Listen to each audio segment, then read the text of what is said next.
From TV to PhD, Mayim Bialik has truly blossomed throughout the years. Here's her transformation from childhood, The Big Bang Theory, and beyond.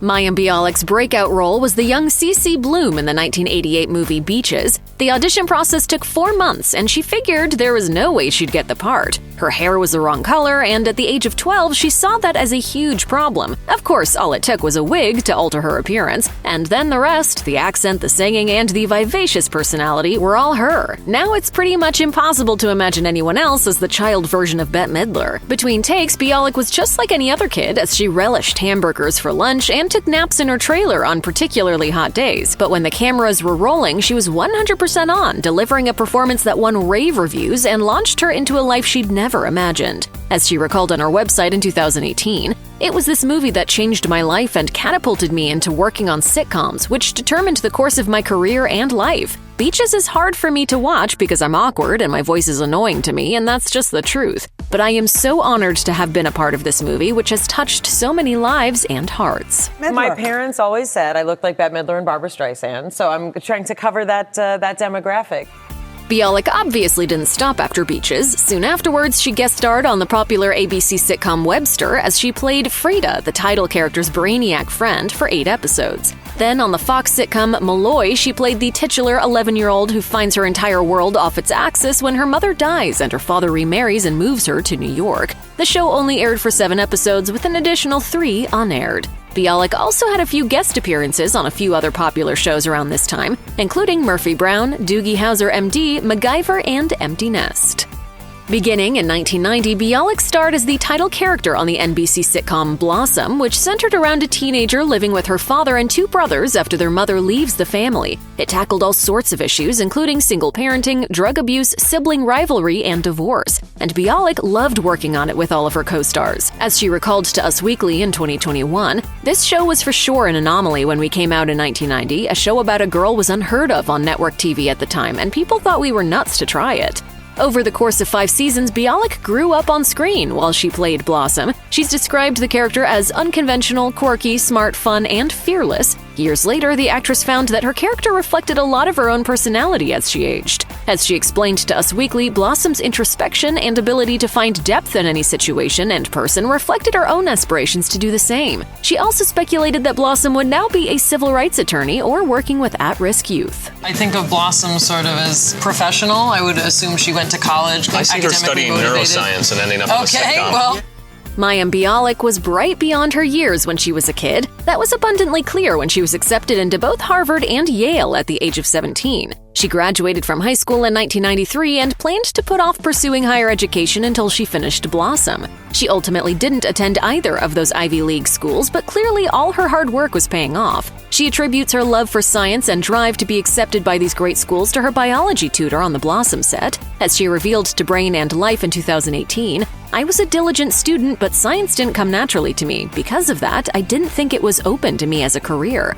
Bialik ultimately opted to attend the University of California, Los Angeles. She majored in neuroscience and minored in Hebrew and Jewish studies, and she graduated in 2000. As she revealed to Brain and Life, "I specifically fell in love with the action potential and electrical properties of the neuron when I was in my first semester at UCLA. I love understanding the way we think and feel and communicate, and neuroscience is the science of all that."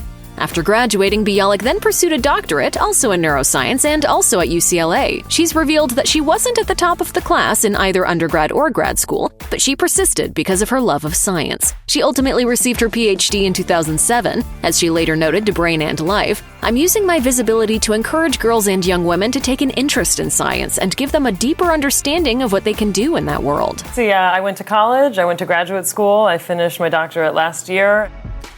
It's no secret that Mayim Bialik took a significant step away from acting while she was pursuing her neuroscience degrees. She wanted to focus as much as possible on school, but she didn't stop acting completely, as she did voiceover work for plenty of cartoons. Her long list of animated credits includes The Adventures of Hyperman, The Real Adventures of Johnny Quest, Extreme Ghostbusters, Johnny Bravo, Hey Arnold, and Kim Possible. She also had longer stints on Recess as Kirsten Kurst and Lloyd in Space as Mean Cindy. After school, she gradually eased her way back into live-action roles, perhaps most notably with a recurring part on The Secret Life of the American Teenager.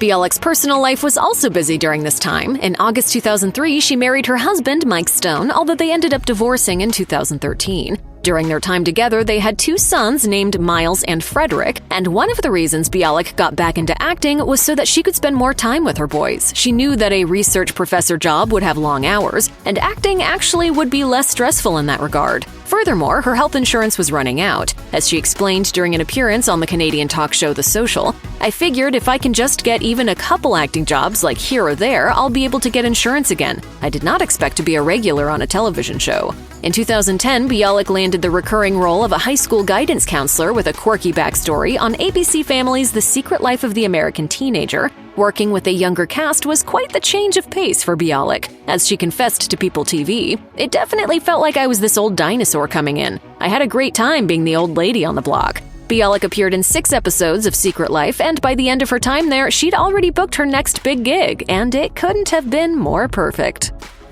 Interestingly, Bialik's role as Amy Farrah Fowler on The Big Bang Theory ended up being the perfect job for her to also be able to focus on being a mother.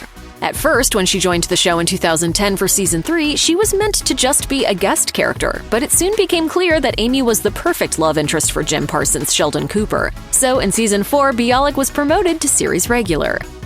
Now, before this goes any further, you should know that all forms of physical contact up to and including coitus are off the table. There are a lot of similarities between Amy and the real-life Mayim. They're both neuroscience specialists, so Bialik was able to bring a lot of real-life knowledge to the role and relate to her long hours of studying the human brain. More than anything, Bialik appreciates that The Big Bang Theory featured women in scientific and technical fields. As she put it in a 2016 interview with Observer, "I'm really proud that I'm working on a show that highlights women in this way." Nowadays, Bialik is, of course, most well-known for Big Bang, but her acting career hasn't stopped there. She's continued to voice act on a variety of animated series, and she also played the character of Glenda on an episode of the YouTube series Rhett and Link's Buddy System. Plus, she's reprised the role of Amy Farrah Fowler in voiceover form on 2 episodes of the Big Bang Theory spin-off Young Sheldon. I wanted his name to be Leonard Nimoy Cooper, but Amy wouldn't let me. Be happy I let you name him Leonard. Okay. In addition to all of these smaller roles, Bialik has been starring as the title character on the Fox sitcom Call Me Kat since January 2021. The show follows Bialik as a woman who uses her wedding savings to open a cat cafe. She works to show everyone she doesn't have to find happiness or define herself through a relationship, and pursues her own interests to be successful in her own way. Despite a less than enthusiastic critical response, the show has managed to keep on moving along, as its 3rd season premiered in the fall of 2022.